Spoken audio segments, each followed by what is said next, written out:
आपल्या पुण्यात चांगले शाकाहारी रेस्टॉरंट्स कमीच आहेत नाही का?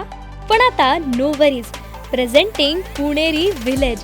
आपल्या पुण्यातल्या स्वामीनारायण मंदिरासमोरच इथे तुम्हाला मिळेल शांत आणि प्रशस्त जागा, जेवणाची चव ती तर एकदम भारी. प्रत्येक खास तुम्हाला वाह म्हणायला लावेल. ताजे पदार्थ, उत्तम चव आणि पोटभर जेवण यांची गॅरंटी. घरातल्या सगळ्यांसोबत बाहेर जेवायला जायचंय तर मग पुणेरी विलेज तुमच्यासाठीच आहे. काय मग आजच या रेस्टॉरंटला भेट देताय ना? नमस्कार. सुरुवातीला पाहूयात काही ठळक बातम्या. ICICIचा FD ग्राहकांना धक्का, व्याजदरात केली कपात. सहन करायला शिका, परिस्थिती आपल्या हातात नसते. वर्धापनदिनी सुप्रिया सुळेंचं भावनिक व्हॉट्सअप स्टेटस. पुणे शहराचा विकास करण्यास भाजप अपयशी, प्रशांत जगताप यांचं वक्तव्य. आणि बच्चू कडूंच्या आंदोलनाला राकेश टिकैत यांचा जाहीर पाठिंबा. नमस्कार, मी इंदिरा. ठळक बातम्यानंतर आता पाहूयात सविस्तर वृत्त. देशातील दुसऱ्या क्रमांकाची सर्वात मोठी खासगी क्षेत्रातील बँक ICICIने FD व्याजदरात कपात केली आहे. रिझर्व्ह बँकेने 6 जून रोजी रेपो दरात 0.50% कपात केल्यानंतर बँकेने हा निर्णय घेतलाय. FD व्याजदर कमी करण्यासाठी ICICI ही पहिली मोठी खासगी बँक बनली आहे. याशिवाय RBIने कपात केल्यानंतर IDFC फर्स्ट बँकेनेही त्यांचे FD दर बदलले. राष्ट्रवादी काँग्रेस शरद पवार पक्षाच्या वर्धापन दिनानिमित्त खासदार सुप्रिया सुळे यांनी आज सकाळी आपल्या व्हॉट्सअप स्टेटसवर एक भावनिक संदेश शेअर केलाय. सहन करायला शिका, आपल्या डोळ्यासमोर अन्याय होत असतो, आपण प्रयत्न करत राहायचे. परिस्थिती आपल्या हातात नसते तेव्हा घट्ट व्हायचं, सहन करायचं, कर्तव्य करत राहायचं. आपले संस्कार कधीही विसरायचे नाहीत, असं या स्टेटसमध्ये सांगण्यात आलंय. दरम्यान या स्टेटसबाबत विचारले असता हा माझा वैयक्तिक स्टेटस असल्याचं सुप्रिया सुळे म्हणाल्या. एक मिनिट ताई, जे स्टेटस ठेवलंय त्यानंतर महाराष्ट्रात पुन्हा चर्चा सुरू झाली. तुम्ही म्हणताय की सहन करायला शिका, नेमकं काय आणि कोण सहन म्हणत नाहीये. माझ्या आईने मला जो सल्ला दिला तो काल मला विमानात बसवल्यावर आठवला. तो मी ट्विट केला. आम्ही मी व्हॉट्सअपवर माझा पर्सनल स्टॅटस येतो. एका सशक्त लोकशाहीमध्ये स्वतःचं मत मांडणं ह्याच्यात गैर काय? पुणे शहराचा विकास करण्यास भाजप अपयशी ठरला असून त्याऐवजी भाजपचे पदाधिकारी प्रत्येक ठिकाणी हिंदू मुस्लिम वाद कसा निर्माण होईल याचेच नियोजन करत आहेत, असा गंभीर आरोप राष्ट्रवादी काँग्रेस शरद पवार पक्षाचे नेते प्रशांत जगताप यांनी केलाय. पुणे शहरात ट्रॅफिक, पाणी, कचरा व्यवस्थापन, सार्वजनिक वाहतूक, रस्ते यांसारखे मूलभूत प्रश्न प्रलंबित आहेत. मात्र भाजपकडून या विषयांवर काम करण्याऐवजी समाजात द्वेषाचं बीज पेरण्याचा प्रयत्न केला जातोय, अशी टीका जगताप यांनी भाजपवर केली आहे. मागील 11 वर्षामध्ये पुणे शहरातील समस्त नागरिक बंधूंनी अर्थात मतदारांनी भाजपला भरभरून दिलेला आहे. या 10 वर्षामध्ये म्हणजे साधारणतः 3 लोकसभा झाल्या, 3 विधानसभा झाल्या, 3 वेळेला लोकसभेचा खासदार, आताचे खासदार तर देशाचे नागरी उड्डाण राज्यमंत्री. त्याचबरोबर मागच्या 3 विधानसभेमध्ये 8, 6 आणि पुन्हा 6 आमदार दिलेत. 17 नंतर 100 नगरसेवक या भाजपला देऊन सुद्धा भाजपला पुणे शहराचा विकास करता आलेला नाही. पुणे शहरामध्ये आता अलीकडच्या काळात वाढलेली एकूण कोयता गँग, त्याचबरोबर ट्रॅफिक जामची समस्या, ह्या सगळ्या गोष्टींबद्दल नागरिकांच्या मनामध्ये प्रचंड राग आहे, संताप आहे. आणि मग ही निवडणूक विकासाच्या मुद्द्याच्या ऐवजी जाती धर्माच्यावर घेऊन जायची अशा प्रकारचा अजेंडा भाजपने रचलेला आहे. त्याचाच एक भाग म्हणून राज्यसभेच्या खासदार सौ वेदाताई कुलकर्णी, ज्या पुणे महानगरपालिकेच्या नगरसेविका सुद्धा होत्या, कोथरूडच्या आमदार सुद्धा होत्या, त्या सातत्याने कुठल्या प्रकारचा विकासाचा मुद्दा न नेता धार्मिक वाद कसा वाढेल, कुठेतरी जाऊन दर्ग्याच्या ठिकाणी जाऊन उभं राहणे, कुठेतरी मस्जिदच्या ठिकाणी जाऊन उभं राहणे आणि सातत्याने हिंदू मुसलमान वाद कसे होतील यासाठीचा प्री प्लॅन सातत्याने त्यांचा प्रयत्न चालू असतो. प्रहार जनशक्ती पक्षाचे अध्यक्ष बच्चू कडू यांच्या नसानसात आंदोलन भरलेलं आहे. सध्याचे देशातील सरकार आंदोलनकर्त्यांना राजकीय दृष्ट्या संपवण्याचा प्रयत्न करतायत. मात्र बच्चू कडू शेतकऱ्यांसाठी नेहमी लढत आलेत आणि लढत राहतील, अशा शब्दात शेतकरी नेते राकेश टिकैत यांनी बच्चू कडूंवर कौतुकाचा वर्षाव केलाय. शेतकऱ्यांच्या लढाईत महाराष्ट्र, उत्तर प्रदेश आणि हरियाणाचा लढा हा कायम एकत्रित राहिलाय. बच्चू कडू हे काय आज आंदोलन करत नाहीत, शेतकऱ्यांसाठीचा त्यांचा लढा हा मागील अनेक वर्षांपासून सुरू आहे, असं राकेश टिकैत यांनी म्हटलंय. हम पहली बार नहीं, महाराष्ट्र में तो कई बार हम आए और एक मोमेंट में बच्चू कडू के साथ में हम और थे. और ये आंदोलनकारी लोग हैं, आंदोलनकारी लोग देश में रहने चाहिए और जो डिमांड है यहाँ की महाराष्ट्र सरकार से वो पूरा करें. कर्जा माफ़ी पूरे देश का एक बड़ा इशू है. किसान पे कर्जा सरकारों की गलत नीतियों से हुआ. हमको फसलों के दाम, MSP गारंटी कानून, स्वामीनाथन कमेटी की रिपोर्ट के आधार पर दे दो।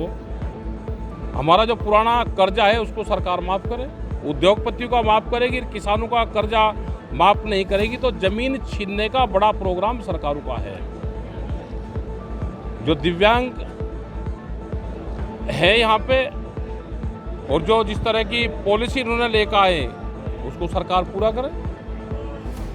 उनके हाथ नहीं है, पैर नहीं है, देख नहीं सकते, काम नहीं कर सकते, उनको पैसा जो 6,000 रुपये की डिमांड करी है कोई ज़्यादा नाही करी सरकार को।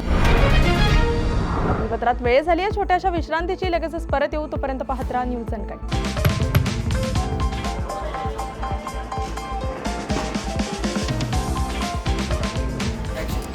तर या होत्या आजच्या ठळक बातम्या।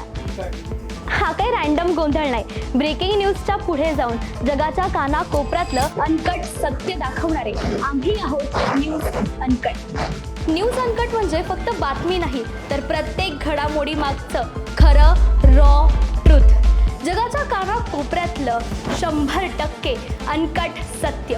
No drama, no filters, just truth. ग्लॅमरचं धम्माल जग, स्टार्सचे मसालेदार किस्से आणि पडद्यामागचे रिअल हिरोज, बॉलिवूड पासून मराठी सिनेमांपर्यंत फुल ऑन एंटरटेनमेंट फक्त कलारंजनमध्ये। गुन्ह्यांचा पर्दाफाश, थेट तपास आणि शॉकिंग रिव्हिल्स, क्राईम कनेक्शन जाणून घ्यायचंय मग पहा न्यूज अनकटचा क्राईम रिपोर्ट। आता शेती म्हणजे फक्त नांगरच नाही तर ड्रोन, डाटा, डिजिटल आयडियाज आणि शेतकऱ्याचा नवीन अवतार। पहा कृषी विश्व, प्रगतीची एक नवी दिशा। हेल्दी राहायचंय, फिट राहायचंय, मग जाणून घ्या फिटनेसच्या simple tips, healthy diet plans news अनकटच्या धन्वंतरीमध्ये। गल्लीपासून दिल्लीपर्यंत थेट सडेतोड आणि रोखोक रिपोर्टिंग, राजकारणातील सगळे खेळ नो फिल्टर स्टाईलमध्ये। #राजकारण न्यूज अनकटवर। जगाकडे बघण्याचा नवा दृष्टिकोन, ही गोष्ट ऐकलीत का जी तुम्हाला विचार करायला लावेल। पहा विषय काय, शेवटच्या क्षणाचा थरार, मैदानावरील धमाल, खेळाडूंचे किस्से आणि बरंच काही। क्रीडा विश्वमध्ये सर्व काही, प्रत्येक बातमी, प्रत्येक विषय, प्रत्येक घटना थेट तुमच्यापर्यंत। नो फिल्टर, नो बायसनेस, बातमी जशी आहे तशीच दाखवणार। आणि आता एक big update, news uncut is levelling up. आता न्यूज अनकट घेऊन येत आहे एक नवीन स्वतंत्र चॅनल, जिथे सगळं काही थेट रिअल आणि अनकट असणार। More content, more shows, more real talks, presenting uncut explained.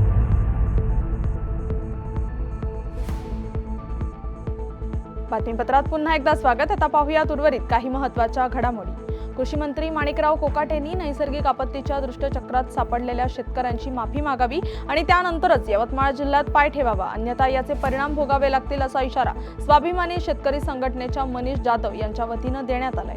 कृषी मंत्र्यांनी सातत्याने शेतकऱ्यांच्या आत्मसन्मानावर आघात केलाय। राज्याचे मुख्यमंत्री देवेंद्र फडणवीस यांनी तात्काळ कृषी मंत्र्यांचा राजीनामा घ्यायला हवा अशी मागणीही त्यांनी यावेळी केली आहे। राज्याचे कृषी मंत्री माणिकराव कोकाटे यांचं डोकं ठिकाणावर आहे की नाही अशी विचारण्याची वेळ शेतकऱ्यांवर आलेली आहे। सत्तेच्या गुर्मी आणि आविर्भावात वावरणाऱ्या या मस्तावल कृषी मंत्र्यांनी सातत्याने शेतकऱ्यांच्या आत्मसन्मानावर आघात करण्याचं पाप केलेलं आहे। नुकत्याच पडलेल्या पूर्व मान्सूनी अवकाळी पावसामुळे दुष्काळाच्या दृष्टचक्रात या नैसर्गिक आपत्तीमध्ये होरपळून निघणाऱ्या या शेतकऱ्यांच्या शेतमालाच्या नुकसानीचा पंचनामा करण्याच्या संदर्भाने आम्ही ढेकळांचा पंचनामा करावा का असा उद्विग्न सवाल शेतकऱ्यांना करणाऱ्या या कृषी मंत्र्यांचा मी प्रथमतः एक शेतकरी म्हणून निषेध करतो। यवतमाळ जिल्ह्यामध्ये त्यांचं 6 तारखेचं कार्यक्रमाचं आयोजन ठेवण्यात आलेलं आहे। यवतमाळ जिल्ह्यात येण्यापूर्वी त्यांनी शेतकऱ्यांची राज्यातल्या माफी मागावी, अन्यथा याचे परिणाम या कृषी मंत्र्याला भोगावे लागतील। आम्ही त्याचा जाहीर निषेध करू। मी राज्याचे मुख्यमंत्री आदरणीय देवेंद्र फडणवीस साहेबांकडे मागणी करतो की या माणिकराव कोकाटे साहेबांचा तात्काळ त्यांनी राजीनामा। राष्ट्रवादी काँग्रेसचे नेते खासदार प्रफुल्ल पटेल यांच्या गोंदियातील कार्यालयात राष्ट्रवादी काँग्रेसचा वर्धापन दिन साजरा करण्यात आला। यावेळी राष्ट्रवादी काँग्रेसचे नेते राजेंद्र जैन यांनी कार्यकर्त्यांची बैठक घेत पक्षवाढीसाठी कार्यकर्त्यांनी कामाला लागण्याच्या सूचना केल्या। राष्ट्रवादी काँग्रेस पक्षाचा ध्वज फडकावून हा वर्धापन दिवस साजरा करण्यात आला। यावेळी कार्यकर्त्यांनी एकमेकांना शुभेच्छा देत प्रफुल्ल पटेल यांच्या पाठीशी खंबीरपणे नेहमी उभे राहू अशी ग्वाही दिली आहे। राष्ट्रवादी काँग्रेस पक्षाचा वर्धापन दिवस पूर्ण राज्यात जोशमध्ये साजरा करण्यात येत आहे आणि आज गोंदिया जिल्हा राष्ट्रवादी काँग्रेस पक्षाच्या माध्यमातून आम्ही हे वर्धापन दिवस साजरा केलेला आहे आणि या वर्धापन दिवस या निमित्त राष्ट्रवादी काँग्रेस पक्ष आणि आमची महायुतीची जे सरकार आहे यामध्ये आमचा एकच मुद्दा आहे, विकासाचा मुद्दा. महाराष्ट्राला पुढे घेण्यासाठी राष्ट्रवादी काँग्रेस पक्षामधून आणि या वर्धापन दिवसाच्या निमित्ताने आम्ही सर्व राज्याचे लोकांना, देशाच्या लोकांना शुभेच्छा देतो आणि राष्ट्रवादी काँग्रेस पार्टी विकासाच्या मुद्द्यावर समोर जाणार. माजी मंत्री आमदार अब्दुल सत्तार यांच्या हस्ते सिल्लोड तालुक्यातील घरकुल लाभार्थ्यांना मोफत वाळू वाटपाचा शुभारंभ करण्यात आला. तहसील कार्यालय येथे हा कार्यक्रम पार पडलाय. घरकुल मंजूर झालेल्या लाभार्थ्यांना 5 ब्रास रेती मोफत देण्यात येते. लाभार्थ्यांना मोफत वाळू वाटप उपक्रमामुळे गोरगरिबांचे घर बांधण्याचे स्वप्न पूर्ण होण्यास मदत होणार आहे. घरकुल योजनेच्या सर्वेक्षणात एकही पात्र लाभार्थी घरकुल योजनेपासून वंचित राहणार नाही, याबाबत दक्षता घ्यावी असे निर्देश आमदार अब्दुल सत्तार यांनी यावेळी दिले. मागणीपासून वंचित राहिलेले आहेत, त्यांना न्याय मिळावं, त्यांना वाळू उपलब्ध व्हावी यासाठी आपण औपचारिक आज सुरुवात आपल्या तालुक्याची करू लागलो. 1800 मधून आज इथं जितके आलेले आहेत आपले 17+5 ब्रास प्रमाणे, माझ्या माहितीप्रमाणे 85 ब्रास वाळू तहसीलदार साहेबांनी मोफत उपलब्ध करून दिली. त्या घरकुलवाल्यांना एकच आपली विनंती राहील का पहिला हप्ता त्यांच्या अकाउंटवर गेलेला आहे, नाही गेला असेल, काही अडचणी असेल, काही त्याच्या बँक अकाउंटची अडचण असेल तर अशा लोकांनी ही आपली तक्रार नोंदवली तर त्याला न्याय देण्यासाठी आपल्याला भविष्यामध्ये हे सर्व करायचं आहे. विरोधी पक्षनेते अंबादास दानवे आज संभाजीनगर जिल्ह्याच्या ग्रामीण भागाच्या दौऱ्यावर असताना खरीपाच्या पेरणीत रंगलेत. वैजापूर तालुक्यातील लासूरगाव येथील एका शेतकऱ्याच्या शेतात पेरणी सुरू असताना दानवे यांनी चालू दौऱ्यातून वेळ काढत तिफन चालवत पेरणी केली आहे. स्वतः शेतकरी कुटुंबातून येत असल्याने आणि पेरणीचे दिवस असल्याने दानवे यांना पेरणीचा मोह आवरला नाही. राजकीय दौऱ्यातून वेळ काढत आज दानवे यांनी आपल्या मातीतल्या आठवणी ताज्या केल्या. बातमीपत्रात वेळ झाली आहे छोट्याशा विश्रांतीची. लगेचच परत येऊ, तोपर्यंत पाहत राहा न्यूज अनकट. स्पीड, थ्रिल, जोश या साऱ्यांचा थरार म्हणजे सुपर क्रॉस रेसिंग. आणि याच सुपर क्रॉस रेसिंगचे सुपर हिरो ईशान लोखंडे